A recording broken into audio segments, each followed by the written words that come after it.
has been a member since we were doing the hybrid Zoom with the big TV up here and everything, and during the pandemic. Since joining, she has experienced a massive shift in her professional and personal development and has had many doors open as a result. Originally, she had intended to share one of these experiences with us. However, due to some exciting events this week, she opted to regale you with a morally packed tale of a 1 hour of her life. Fellow Toastmasters, help me welcome Toastmaster Bonnie Patterson, presenting her speech, The Longest Hour.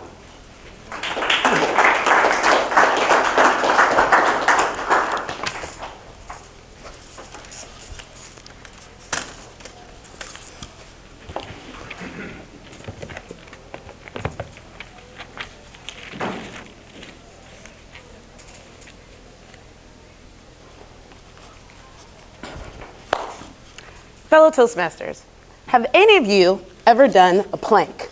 You know, one of these? Probably feels like the longest 30, 60, or maybe even 15 seconds of your whole entire life, right? 5, just kidding, okay. So why would you do it?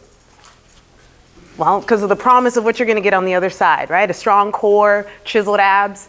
And most high achieving people that I know are willing to endure a little bit of discomfort if it means that they can get what they want on the other side. Well, little Miss High Achieving Bonnie decided to pray for wisdom when she was a little girl, of all things. Does anybody know how you get wisdom? Pain, trials, mistakes, messy life. And as a result of preteen Proverbs reading baby bonds, I now, in every single mess or mistake, am almost obsessively, compulsively searching for the meaning. What lesson can I get from this? Almost to a fault. And granted, I'm sure I do that just so I can stay sane, but as my intro suggests, I originally planned to regale you all with a tale about my time on a reality TV show last year that Toastmasters actually helped me get on. But due to recent events Wednesday, I felt that we should go this way instead. Come with me to so long ago, Wednesday, 2 whole days ago. It's 12 p.m. I'm on my lunch break. I just finished training my last client. I'm gonna run home, I'm gonna grab lunch, and then I'll be back in time 1 p.m. Only one problem. I forgot to put gas in my car the night before. I've been here before, I know my car, I'll be fine. I mashed the gas to fly over 3 lanes on Maitland, on 1792, passing Maitland Boulevard. And I noticed that there is no mashing happening of this car. There's no acceleration happening whatsoever. I quickly put the hazard lights on, get back over 3 lanes, embarrassed, tail between legs. We're back here, but now I see people flying off of Maitland Boulevard to get in front of me, and normally I have enough gas to just mash in front of them, but again, we don't have any. So I'm praying, Lord, help me get to the nearest gas station. It's right there, I can see it. Oh my goodness, okay, we're almost there. And as I'm pulling up to this Sunoco that I've never seen before in my life, the windows are boarded up. So we're not clear. I'm like, all right, there's a 7-Eleven right there, there's a Mobile, we're almost there, we're gonna make it. Mistake number 2, mistake number 1 was forgetting to put gas in the car. Mistake number 2 is instead of taking the short way, I'm like, you know, let's just get off of 1792. Let's turn early before the gas station at the light, and then I won't have to worry about people and my hazard lights, it'll be fine. It wasn't fine. We turned the corner, barely enough gas to get into the gas station. I'm literally pushing it with the energy that I have inside of my heart to get into the gas station. And we're there, and she shuts off. Literally like maybe where the treasurer's desk is. I'm sitting in the car, just a few feet away from the gas pump. And I'm like, you know what, this is no big deal. I'm gonna put the car in neutral. I'll push it to the gas pump, no big deal. We'll be on schedule. Except this is a new car. You can't just put your car in neutral when it's a new car. So I go straight to YouTube, I go straight to Google, I'm looking for things, I'm sitting here in this beanie sweating because it's 12 p.m. and it's Florida, right? It's almost Florida summertime. Sweating my life away. And I go to Google, I go to YouTube, and not one of these pictures, diagrams, YouTube videos, none of these things look anything like my car. So I'm panicking, my heart's racing, I'm getting frustrated, I'm also very hungry. This is my lunch break. So I'm a little out of character. I've already popped open the gas tank, even though the car's not going anywhere. And in the midst of my rage, a sweet old grandma pulls up to me, rolls down her window and says, "Your gas tank's open, dear." And inside I say, or outside I say thanks. Inside I'm like, thanks.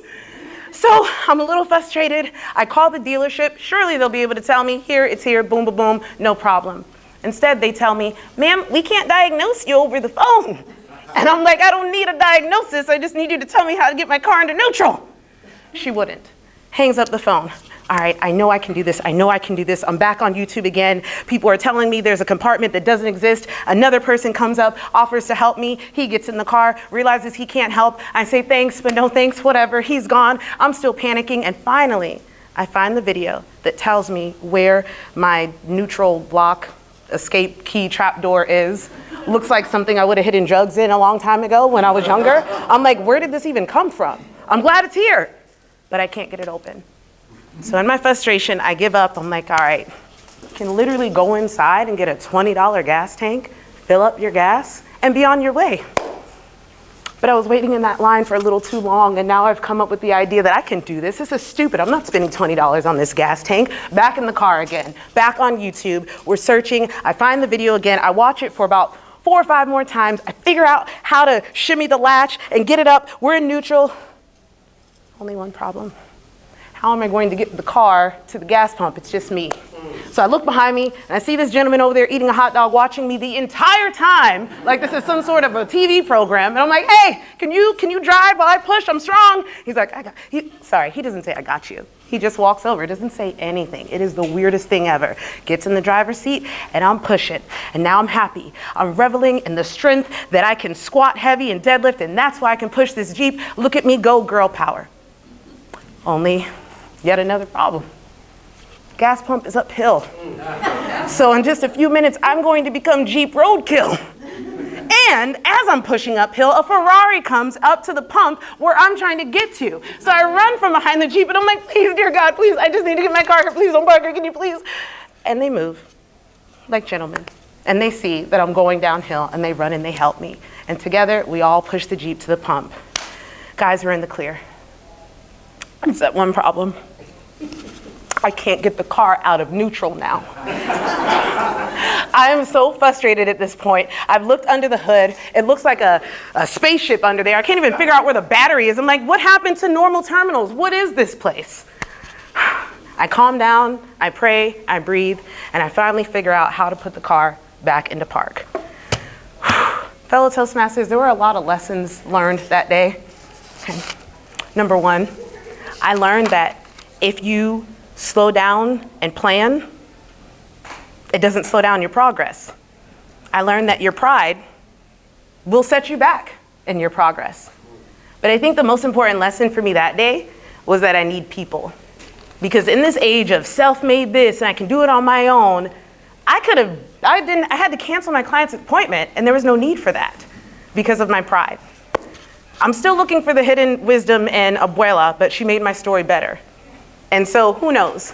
Maybe if you slow down, check your pride, and allow people to help you, you just might make your story better. Fellow Toastmasters.